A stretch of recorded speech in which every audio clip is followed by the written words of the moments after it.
Today on the show, I have the pleasure of speaking with Mike McCarthy. Mike is an entrepreneur, speaker, best-selling author of Tribe of Millions, co-founder of GoBundance, as well as a regional owner of the Keller Williams Greater Pennsylvania region, overseeing 50 offices, 8,500 agents who have closed on over 52,000 units in 2018 for a total of, get this, $14 billion in sales in 2018. That's with a B, not with an M. Mike attributes his success to his own grit, but he also to the individuals who have kept him on track towards his goals. I'm really pumped and excited to have him on this show, but enough out of me. Let's get him out here. G'day, Mike. Welcome to the show. How are you doing today, mate? I'm doing excellent. Doing even better now that we're chatting. This is fun. Thanks for having me on.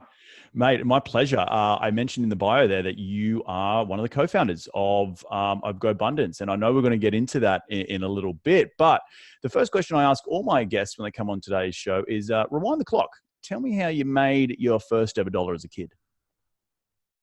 Oh, man, that's fun. I made it by, I'm sure I did some errand for my father or mother and made some chore money, but I'd rather focus on the first dollar I made outside the family. Sure. And that was when I took my lunch money, bought a bunch of bulk candy, and then resold it at school. And I did that for many years. I was a candy slanger, if you will. And it was something that served me well. And actually at my 20-year high school reunion, which I just went to a couple of years ago, one of my friends brought it up and was like, I'm not surprised that you are in business and doing what you're doing, because when we were kids, you were doing business. And so anyways, I was a young entrepreneur selling candy back in the day.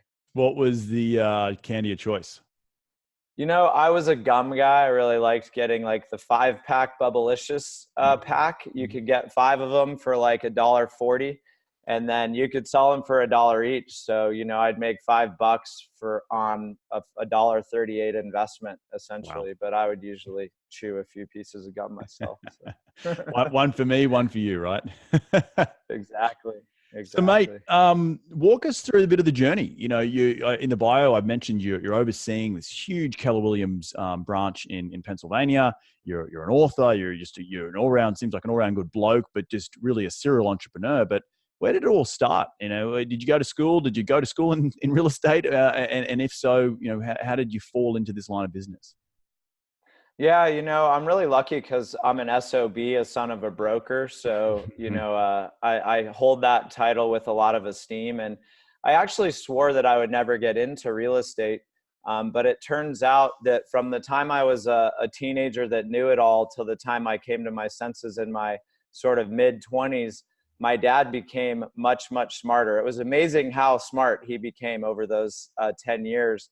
And really, it was me just awakening to the fact that I had a dad who wanted to be an entrepreneur and who was doing a good job of it. He was a broker for Keller Williams, and he had just purchased the Pennsylvania region when I graduated college. And I kind of swallowed my pride a little bit, and I went and said, hey, I'll work with you.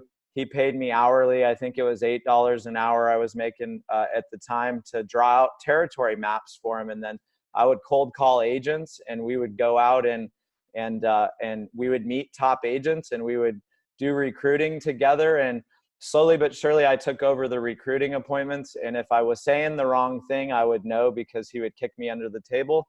And after he had to stop, nudging me under the table and guiding me, and I learned how to recruit, then I sort of became a franchise salesman. And that's what I did, is I sold franchises, and I sold a lot of them and did a pretty decent job of it. So my dad helped me get my start, and now we're still in business today. I've really bought him out of the business, and he's retired, but we're still partners in a bunch of other things. And he helps me make almost all of my business and investment decisions today. So it's kind of cool. And you're focused primarily on the resi Keller Williams. I know Keller Williams has a commercial aspect as well, but you're focused just on the residential?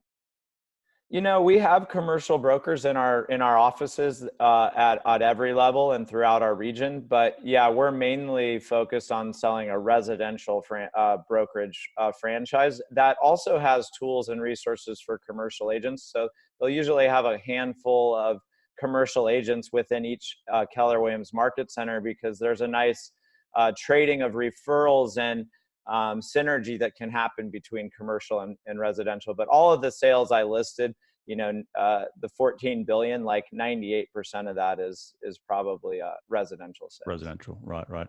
And so walk the listeners through how you talk about a franchise. How does Keller Williams work? Obviously you're not Mr. Keller Williams, but how do you go out and make money through the Keller Williams brand and quote unquote franchising? Yeah, so Gary Keller and I are partners, and so we develop, and sell franchises together, and we have a contract with them, and they actually retain the profits as an owner of the franchise, and they also split those profits with the agents. 50% of all of the profits in a Keller Williams franchise goes back to the agents who help that franchise to grow.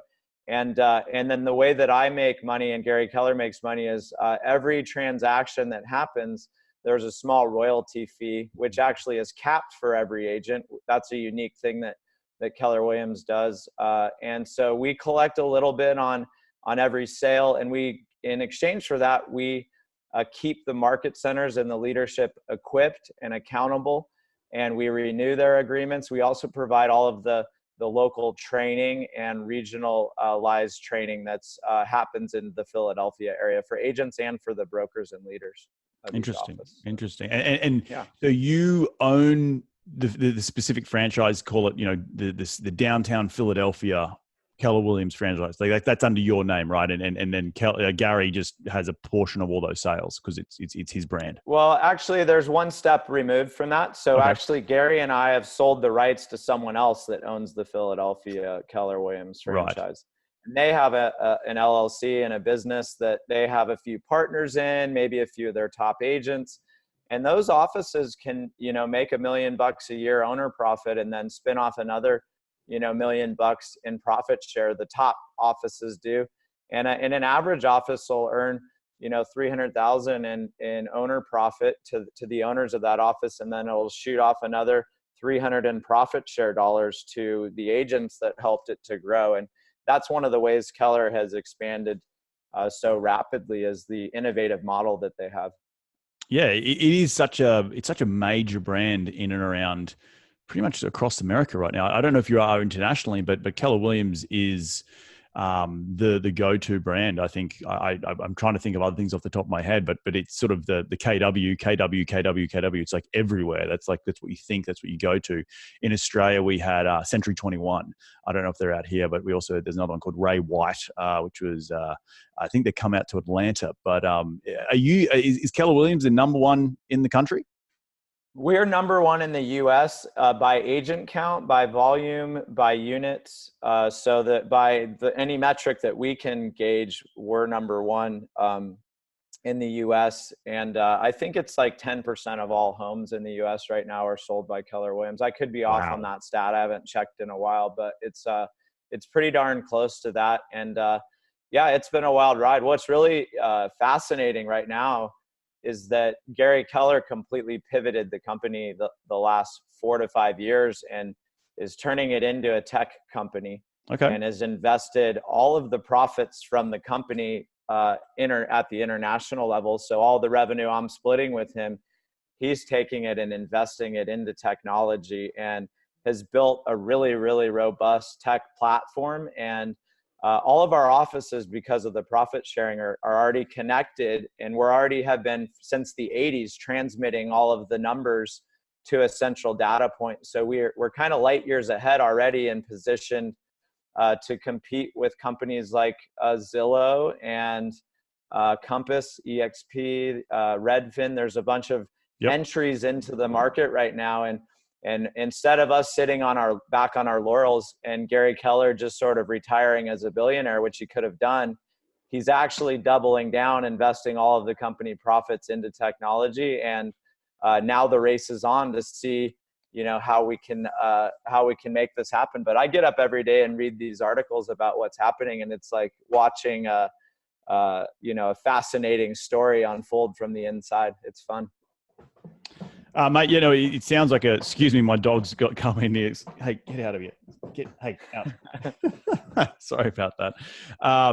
But yeah, it is fascinating how someone with such a track record of creating Keller Williams from nothing can continue to, have the vision to go and do something more. You mentioned you could just retire and be done with it and sit on your laurels, but you want that hunger within you to keep the drive going. And we're not going to talk about Gary, but how does that relate to you and your own business? And we mentioned in the beginning, like you've got books, you've got GoBundance. Like, how has it always kept you going to be keeping hungry, where you could just maybe sit back on your laurels and say, "Hey, I've got enough here. I'm cruising. I'm in fifth gear, and I'm just cruising along in life and loving it."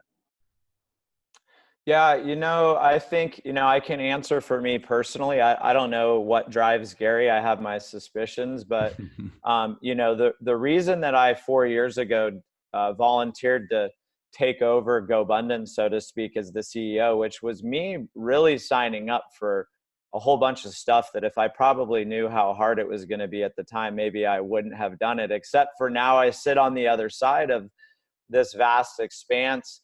And I've really gone on a journey that has been an amazing journey to be on. And I'm grateful for it. And so that striving and that ambition, I like to think of it as stewardship of the blessings that I've had.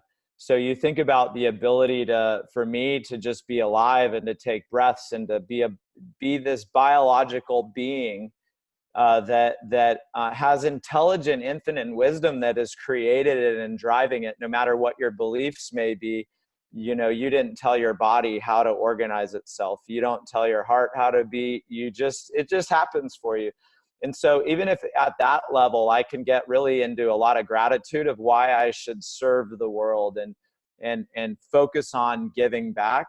But then you look at my life where I was kind of a dipshit, right? Or like even still today, I have relapses and I can be a dipshit, but I was a serious one early on in my life. And I knew it all as a teenager.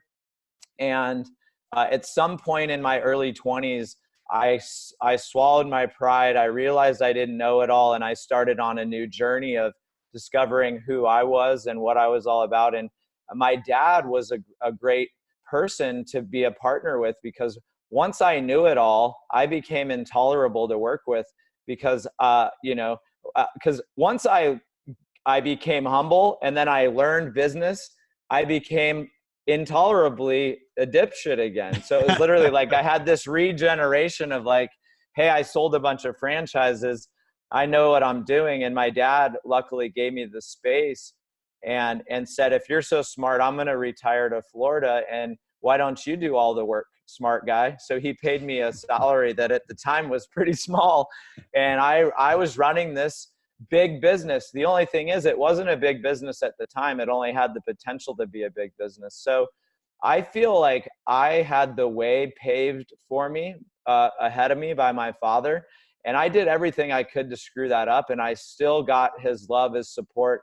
And now I've earned his respect through it. And so we have that bond. And now I feel, I went on a trip 4 years ago to Peru with GoBundance. I came back from that trip. I had my team in place. My business was growing like crazy.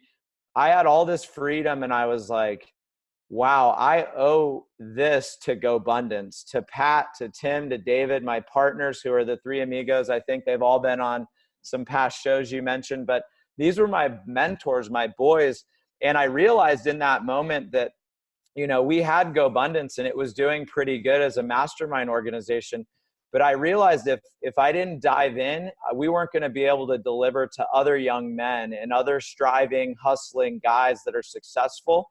We wouldn't be able to deliver to them what I got to experience. So that's when I dove in and decided I was going to ambitiously go after this thing called GoBundance as the CEO. And all of the things I thought I was going to bring to the table ended up not being the things that I brought to the table. And I had to relearn a lot of ways of being as a leader and everything. And what's great is that made me better in my real estate business. So now I'm a more equipped leader all around. And I'm sure there's a few people that might argue with you on that at times.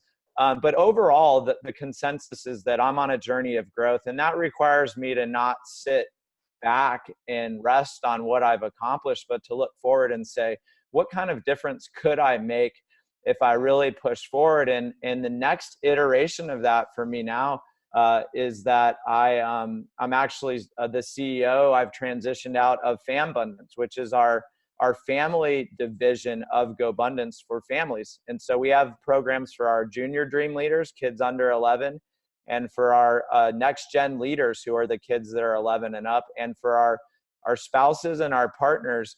My wife leads a group for them. And so within that, we also do some pretty fun events for kids and get them on the mic, talking, speaking, connecting, and building their network early on. So I'm really ambitious about these things because I want to create for everybody else in the world what I got to experience as a young entrepreneur, as a kid having a dad in business. I want that for the world. I think entrepreneurship is the journey that we all have to go on in the future.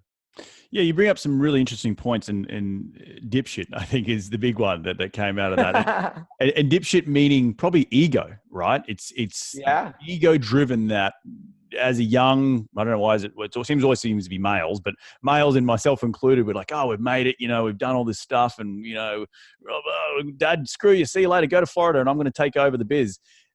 How did you? Was it just a confidence? And when did you realize that the ego was starting to eat at your own business and your personal growth, that you couldn't keep going in that same trajectory because it just was going to end up in failure?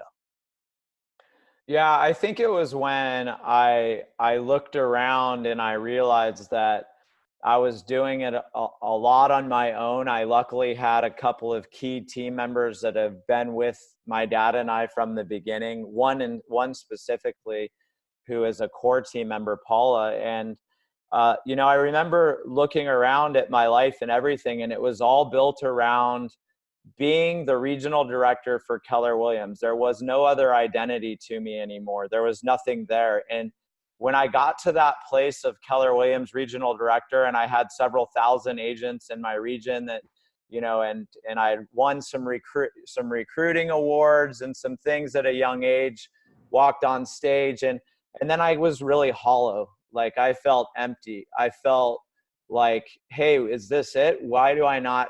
And so I went on a search, and I found a coach actually named Janai Lane. And she is a spirit coach, is what she calls herself. But really, she's an energetic coach that helped me to really unlock parts of myself that got past my ego. And so you're absolutely right, man. It was all ego. It was me saying, I can do this. And part of it, though, is the journey we all have to go on, because I kind of needed to put myself in that place where I was doing it on my own. I needed to kind of come out of the shadow of my father in some ways. In retrospect, there was a battle going on that was really a battle with myself, not with my father. And so once I got the ego in check, which took a lot of coaching sessions, an hour a week for the last 13 years, or an hour every 2 weeks for the last 13 years, I talked to Janai. We do meditation, we do healing work. And to me, that's what started changing everything. In fact, at some point during my journey, even before my wife married me 12 years ago, I was 50 pounds heavier than I am right now. Wow. And that was when I began hanging out with David and Pat and Tim more. And I lost a bunch of weight to go hike Kilimanjaro with Pat and David, actually. And that was kind of a bit of a turning point for me as far as getting my act together as a young egomaniac. That's awesome. That's awesome. But it's being self-aware. So was there a tipping point where you had to say, like, I don't know if you said 13 years ago, take us back to that day. What did you have to say to yourself to say, I need help? And did your ego restrain you from putting your hand up and saying, I need help? Yeah, I think it was that I literally was depressed. I couldn't get out of bed for like a month and a half of just like working from my laptop, doing the bare minimum. And I just couldn't even face life. And luckily, Janai, right at the end of that period of depression, she called me and said, I have a space open for you. And literally like 6 months before that, I saw her at an event and said, would you please help me? And she said, I'll put you on the list. I have a waiting list. And I was kind of like, yeah, I figured, whatever, like you want to help people, I was kind of like glad that she didn't have a space for me. And I got this like 6-month period to just start to wallow more and more in my depression. And she helped me to help myself to come through that and to redefine who I was, to realize that all of the behaviors and ways that I had been being my whole life, they were programming. Most of it, there was not as much awareness to myself as I thought. And that was a big humbling moment for me. And a lot of light poured in through those cracks, right? And poured out of those cracks. But I had to realize that the cracks were there. I remember going to Landmark before I was ready to admit I had challenges. If you're familiar with Landmark.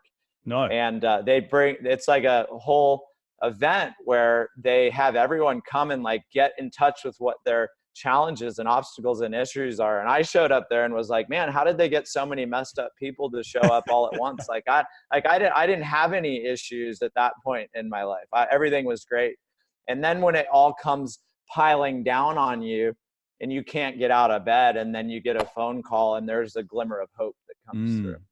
That's so it's so interesting. I haven't thank you for before we go on, but for being so vulnerable there, because it's hard to be vulnerable on a podcast when you're trying to have this image of being successful and all that sort of stuff. But you break down the veneer, and there's people struggling, deep down, and I know, I haven't personally experienced depression yet, but I've seen others get to a success, quote unquote success in business, but then realize, well, hang on, the other pillars in my life, love and family and health, they're all failing, but yet my business is growing, and they start to see, well, what the hell's going on? What am I really doing all this for? I've got this great business, but my wife hates me, my kid hates me, and my health is up the freaking creek. It's really awesome to see that you are big enough and ugly enough to admit it. And a lot of people don't even get to that point, right? And they just keep going down this path and hurtling towards a doom. I don't know what it would be, but it's depression. It could be suicide. It could be drinking, to whatever it is, a vice that you need to escape the reality from. So man, kudos to you for taking action. And man, 13 years every 2 weeks. That seems like a pretty powerful coach. So yeah. Yeah, well, she still has work to do with me, and I still have work to do with myself. So I wish I could say that, I think success is a result of like a willingness to work on yourself, but I don't think it's a result of having it all figured out either. So it's like, I'm going to struggle still tomorrow, today, next week with things as well. And I think, embracing the struggle. And I'm not a big into the hustle, mentality. I think there's too much of that. We got to have self-care along the way. But I do think there's something to the struggle, and I think that we have to embrace it and know that it's not going to be perfect. And there's a level of needing to trust. And, Janai opened up for me a trust in myself that enabled me to start reaching out more authentically to like a guy like David Osborne and say like, hey, I don't have it all figured out. And he was my mentor and he was telling me what to do, but I wasn't telling him all the time, here's where I'm messed up or here's what I'm struggling with, until we started organizing more around kind of the GoBundance principles and around creating a tribe for others. And for us, having the tribe of 200 men and 40 women and 25 families that we lead now, it forces you to have to be someone who's fully always committed to growth. So I think in some ways we take on these next things because it forces us to keep growing. Otherwise it would be easy to stay back and not grow to the next level. Yeah, so talk to me a little bit about GoBundance, and maybe for those listeners out there who haven't listened to the past episodes with Pat and Dave and Tim. What is it? What was it established for? You mentioned briefly that you beat around the bush about like what it does, but why did it start in the first place? Yeah, so it just started with Pat and David actually pairing up at an event as accountability partners and supporting each other for many years. And they eventually met Tim, and he became the third amigo, the three amigos. And for really like 5 years, they did stuff without me involved at all. And then I showed up on the scene, young, still kind of new at all, energetic, and we started Shit, bringing more, right? yeah, dipshit. We started bringing more guys to the event, and not because we didn't want to bring women, but when you're going on a trip with 2 or 3 other guys, and then all of a sudden you're telling your wife like, hey, and these other 3 chicks are coming with us, it just gets a little awkward. So we didn't set Right. out to build GoBundance as a men's only group. We actually just set out to have trips that had like 10 to 15 guys on it, and that we all would mastermind, and that would be it.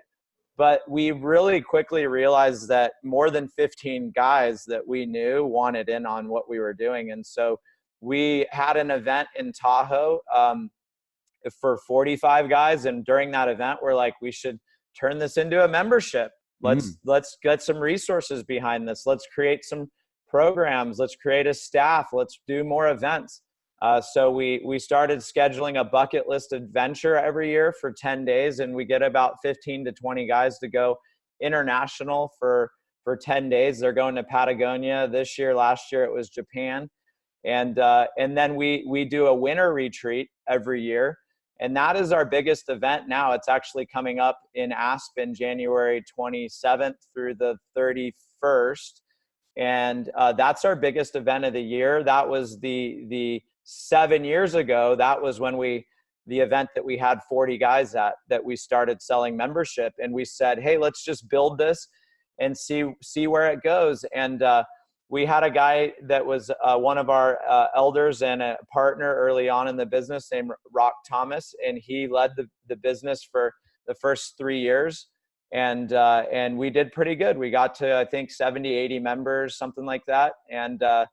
And then I kind of jumped in, and Rock spun off and actually created a division that is for aspiring young millionaires.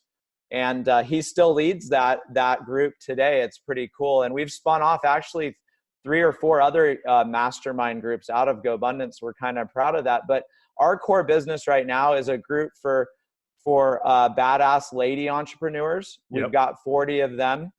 We've got 200 men that are in our elite division, which are all pretty much millionaires. They're accredited investor level successful guys that really have to want to grow, want to support each other, want to be authentic in the way they show up. And then we have the family groups, but we run trips and for families, for couples, for the men, for the women. And on these trips, what we do that's really unique is we get the goods in the woods. You might have heard Timmy Rhodes say that when he came on your show.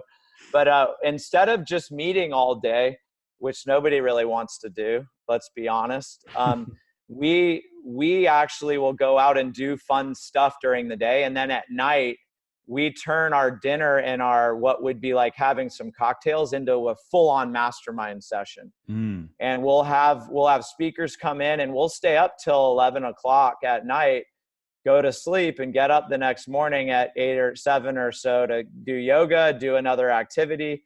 And then we do it all over again for 3 or 4 days in a row. And it started out centered around skiing and snowboarding. And we also do a summer event now for about 100 guys every year. And then we do the offshoot trips, little bucket list adventure trips that 5 or 6 guys might want to go on.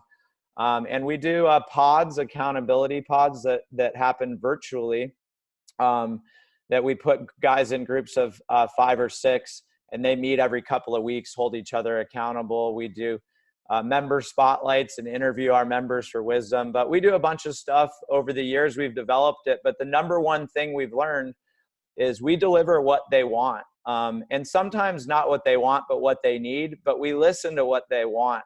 And we actually have brought in expert facilitators multiple times to mastermind and have them create the programs and visions and future things that they then become the customers of. So it was pretty unique that we did that. We brought in an expert facilitator named John Berghoff, and every year now he facilitates our winter retreat. And part of that is the tribe gets to tell us what they want the tribe to look like in the future. And so we build it together. We built it for ourselves, for each other. And now we build it along with our tribe members. And it's really an honor to watch the transformations that come out of all of that. And it happens so naturally. It's just like its own little living organism. And we're just supporting its growth. And it's like a teenager now. It's starting to get grown up. And maybe it's starting to know it all and become a dipshit. So we'll have to watch out for that. Needs to be self-aware. But Yeah, mate, so what's exactly. the goal then? Not the goal. What's the future I should hold? It's becoming a teenager. It's growing. I've known about GoBundance for many years now, and when I had the opportunity to interview, you're now the fourth of the amigos. It's really interesting, and you do bring a different, unique aspect to it, and GoBundance. For the average person maybe listening to this, maybe you've never even heard of it. It's sort of nearly like a secret group, so to speak. And maybe that's not what your intention is, but it probably started out being that way with the three guys, and it's blossomed into this huge, organization that can help and help kids and help women and be that sort of entrepreneurial leader in someone's life in order to, take them down a path that they wouldn't maybe have not gone down if they hadn't had this particular group. So where does the group, what's the vision for GoBundance in the next 10 years?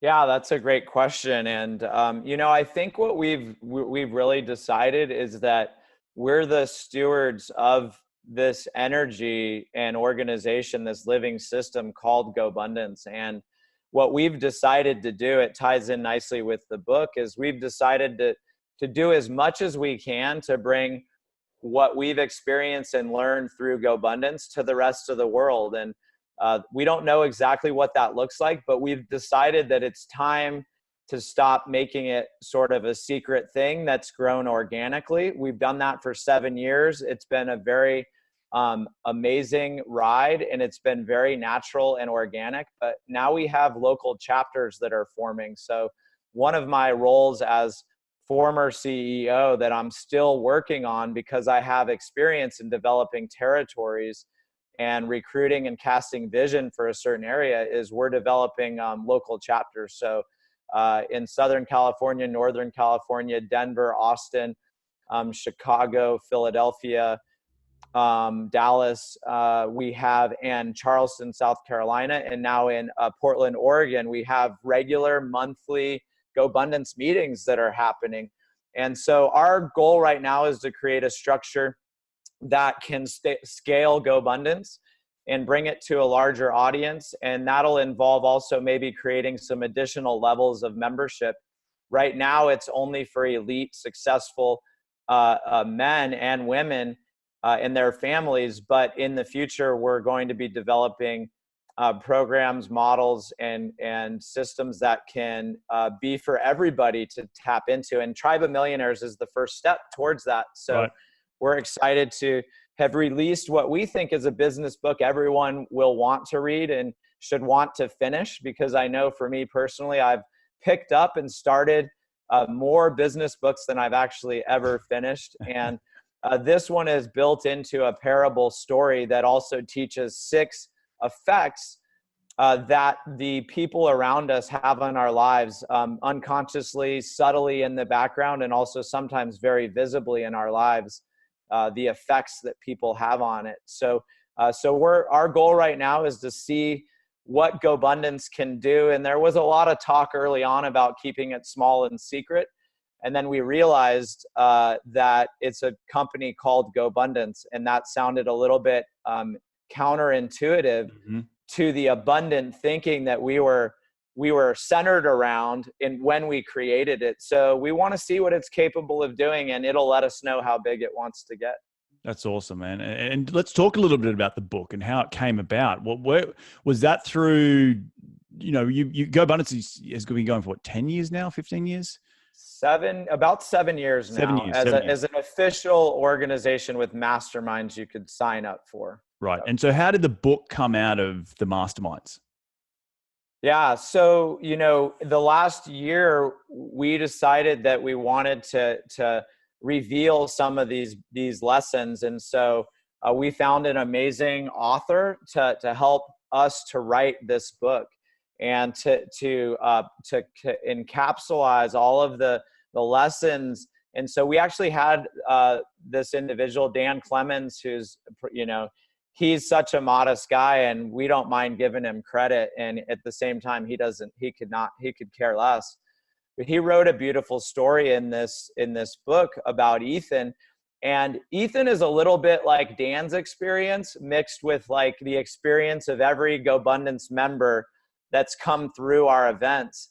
And Dan got to come with us to Japan for 7 or 8 days and experience our accountability and our authenticity and the influence and some of the effects that he then along with us came up with. But really it's the story of what a man would experience if they had other men around them that loved them, cared about them, and supported them in a way that the world doesn't really talk about, that being a place that exists right now, other men supporting and loving each other. Right now, it's kind of like it's not really that fun to be a man, honestly, and a successful one at that.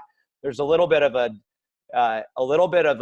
hey, are you greedy? Are you, when is enough enough? It's not really in vogue to have a lot right now. And so I think we have to create this safe space for men to come together because, these are the men, whether we like it or not, they have the resources to change the world.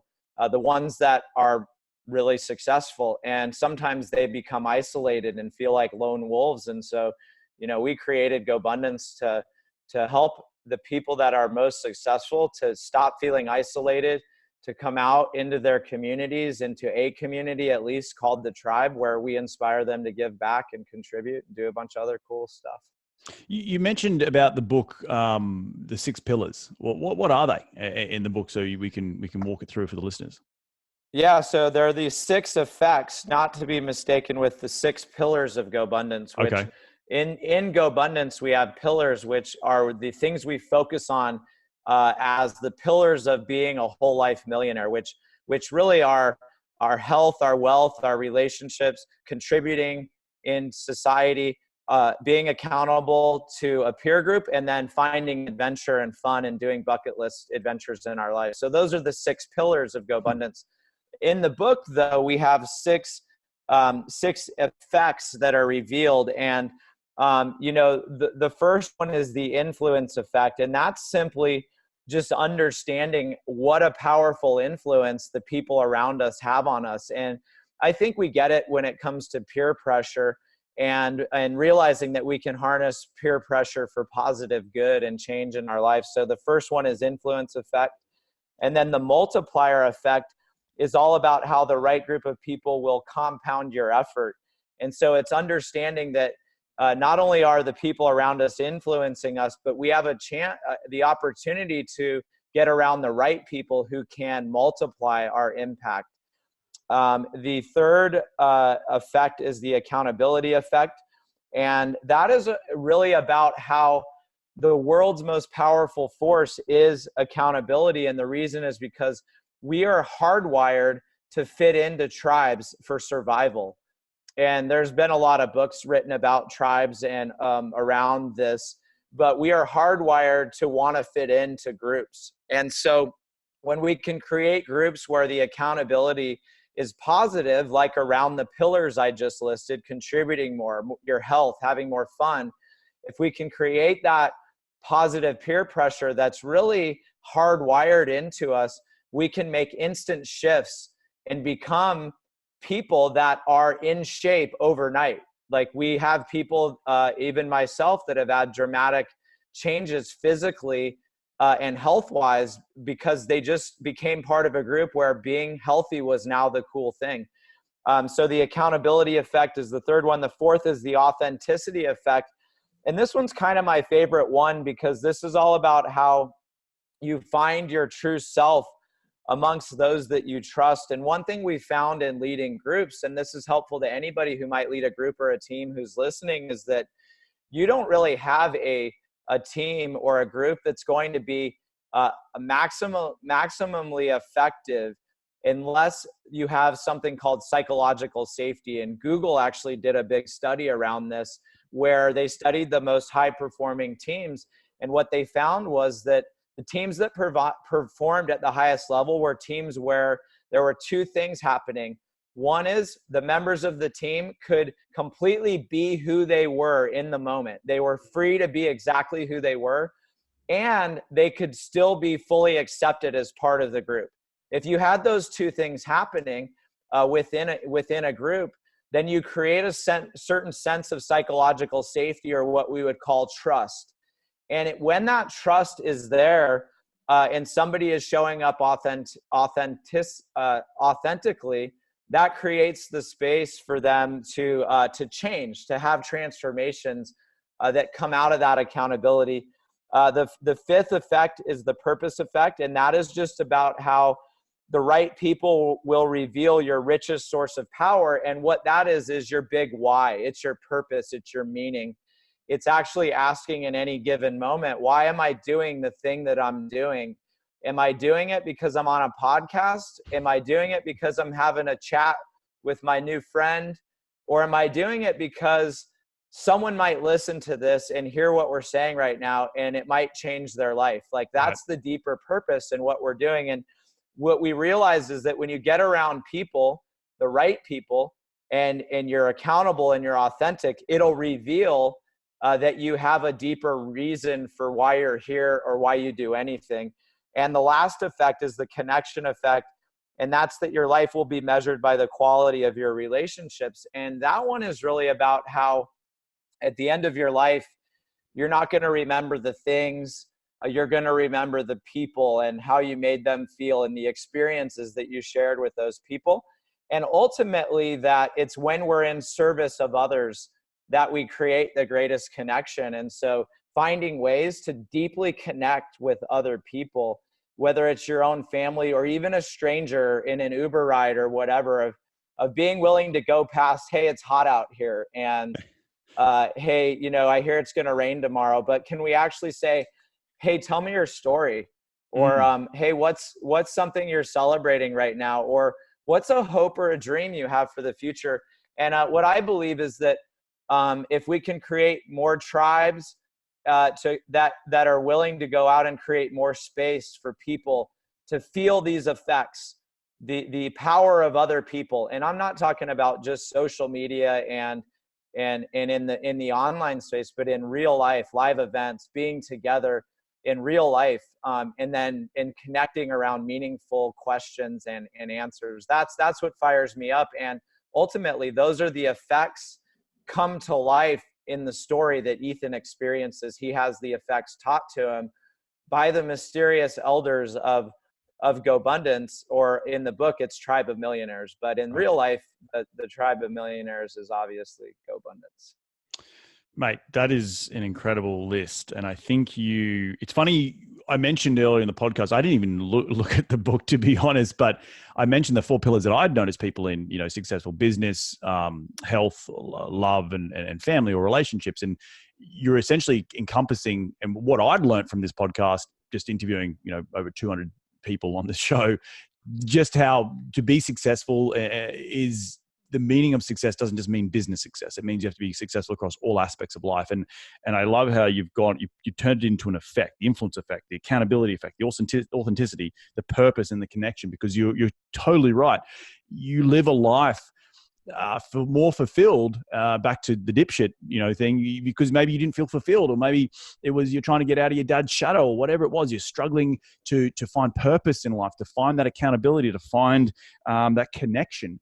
And it really, it takes a book, by the sounds of it, like the Tribe of Millionaires, to break it down into the fundamental parts of what we all yearn as people, as human beings, as being part of a quote unquote a tribe, in order to go out and be more successful in whatever we pursue, whether it be business or whether it be love or whether it be health. And I think it's really a tip of the hat to you guys in quantifying it into a book after 7 years of starting from really just an accountability group, morphing into a position where you wanted people to come and grow and have a space to think and feel and be vulnerable, to now into a book for the masses to read. So really quite extraordinary.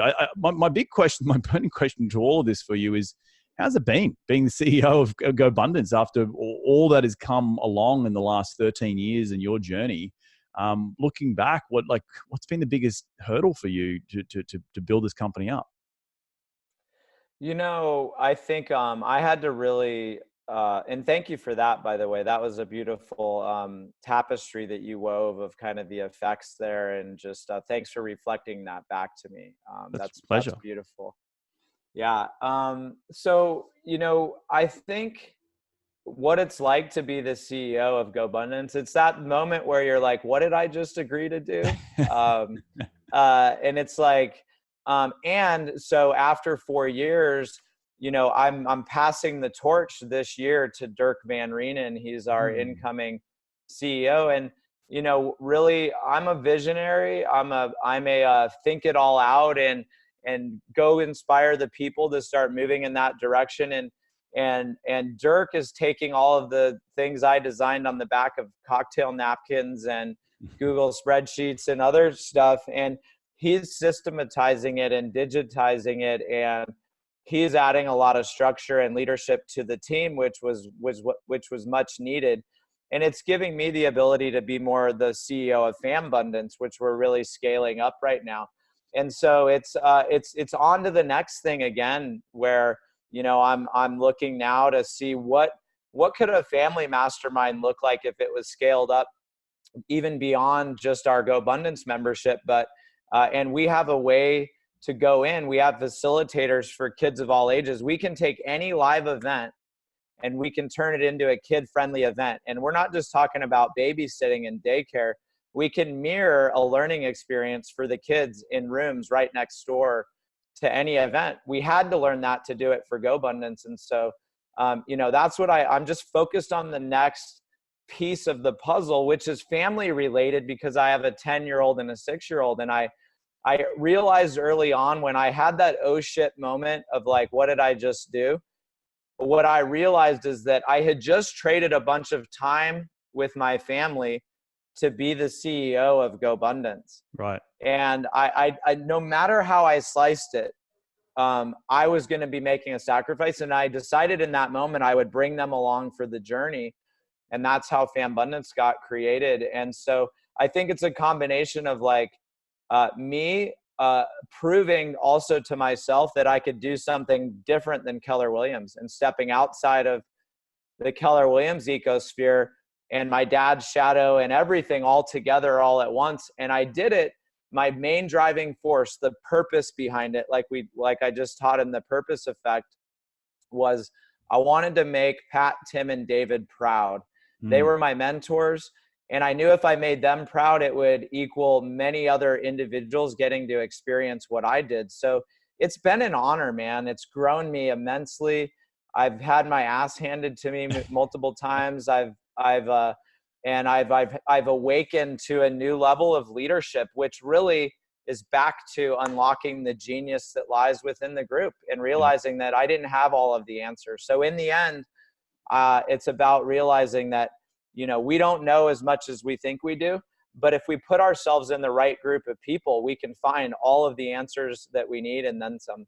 Yeah, no, I think it's really powerful. We don't, going down this road of being an entrepreneur, it can be lonely, and having tribes and groups like GoBundance can surround yourself with other people in order to be accountable, but also to help answer the questions that we don't know, right? We think we're going to go down and have this great life of financial freedom and yada, yada, yada, whatever, whatever drives you. But then there comes a point where you're like, well, I'm also on a road less traveled, and I don't have the support system that I used to have, maybe working at a day job, and hence I need a group like GoBundance to support me, or at a minimum, the Tribe of Millions. So, but mate, I want to be really respectful of your time. I know we've probably gone over a little bit, but at the end of every show, I do like to jump into the top 5 investing tips. Ready to get into it? Let's do it, man. I love it. Mate, what is the daily habit you practice to keep on track towards your goals? I think the number one thing is meditation, and that's just the space where I go to find myself over and over again, and to really get centered, clear, and connected about who I want to be and how I want to show up in the world. And that's been my go-to thing is a 10-minute minimum guided meditation every morning, first thing in the morning. Love it. No, I think it's so important. You're actually the third podcast today that I've done where people have spoken about meditation and how it really has had I don't know if it's a resurgence, for the young millennial like myself, but it seems that everyone seems to be doing right now, being more self-aware in order to block out the noise, because sometimes we can just dive into the day and it takes you 3 hours to get the engine going because you haven't taken that time to be still for 10 minutes. That's awesome. Mate, who has been the number one influence in your career to date?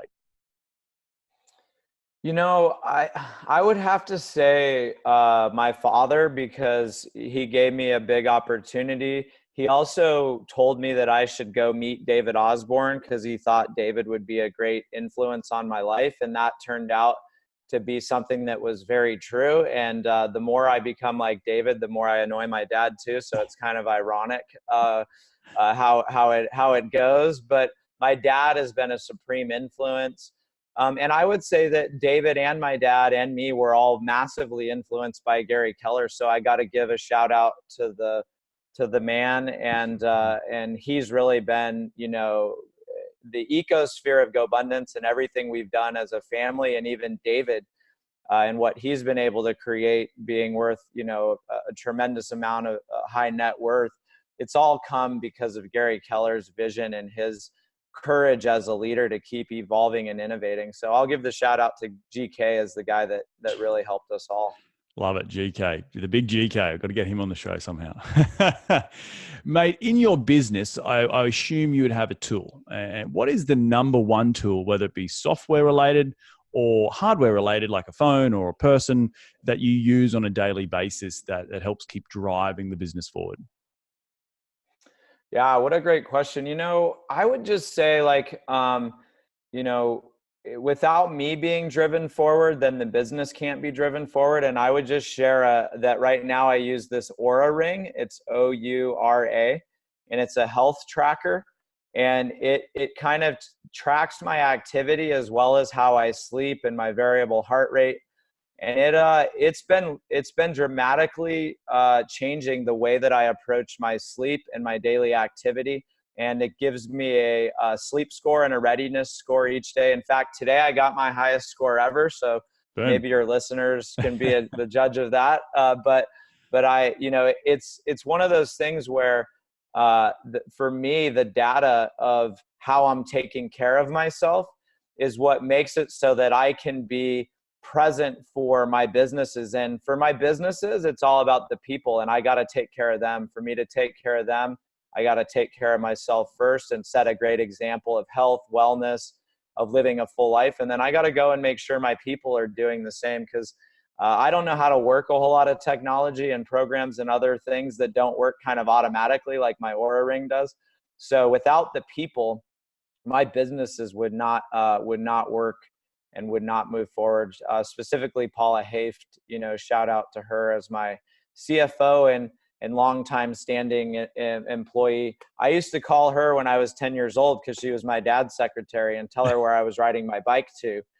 And she would make a note and give it to my dad in meetings. And now she's my right hand and CFO after all of these years. So that's a pretty awesome. incredible person to have on the team. That's really cool, man. It's very, very cool to have someone like that who's maybe, I don't know how old she is, but maybe a sister figure or an auntie figure type of growing up, and then to now transition into being your right hand gal, as we like to say. Yeah. So, Yeah. She gets younger every year, buddy.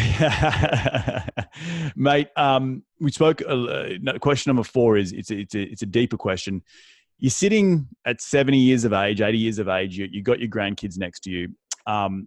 What would be the number one failure? And maybe you have already had this failure. Maybe it's to come, and you don't know what the answer is. But given how self-aware you are today, I think this question goes pretty well. Is that at 70 or 80 years of age, you're talking to your grandkids, and you look back at your life, and you think, okay, there was this one failure, and this is what I learned from that failure. What would that piece of advice be to your grandkids in that moment right there? Yeah, wow, that is such a great question. And I think there's one value that my family, we have 5 or 6 core values as a family, and there's one specifically that keeps helping our family to move through anything, and it's to be a resilient warrior. And what that means in our family is that we embrace the McCarthy family motto, which is that nothing is difficult to the brave and faithful. And there's also some words that are contained within the McCarthy coat of arms that are courageous, swift, and brave. And so we talk about being courageous, swift, and brave in our family as living the McCarthy family motto, which is nothing is difficult. So I think it's just knowing that, life is going to be challenging. That's part of the journey. And if we can weather those storms, or better yet, thrive through them and smile through them and laugh at ourselves through them. And if we can remember that there is always, we're always held in a beautiful space. I believe that we're all here, and the universe has a plan for us. And I believe that it's unfolding. And if we'll just allow it to happen, and stick with it as resilient warriors, and continue to try to strive to be our best, that the universe will always respond in kind and take care of you, and provide whatever you need for your life. It'll abundantly show up. So stick with it no matter what's going on. I think that's my message for the future. That's awesome. I think it's really important to, and the big one, smile through adversity. Like you just said just then, I think it's hard when you're going through tough times to keep smiling, but you have to, know that the sun's going to rise tomorrow morning, and so will you. So awesome stuff. Mate, last question. Where can people reach you to continue the conversation? They want to be in your sphere. They want to find out a little bit more about you and GoBundance. Where do they go? Yeah, great. Tribeofmillionaires.com. Tribeofmillionaires.com is a great resource for anybody who wants to do a couple of things. One, if you want a free copy of the book, if you just pay shipping, we'll send you a free paperback copy of the book. Also on the website, Tribe of Millionaires, there's a tribal strength assessment. So if you want to go through a quick assessment and see how strong is your current group of friends, or the tribe that you're running with right now in supporting you creating the life you want, there's a pretty quick and easy assessment there.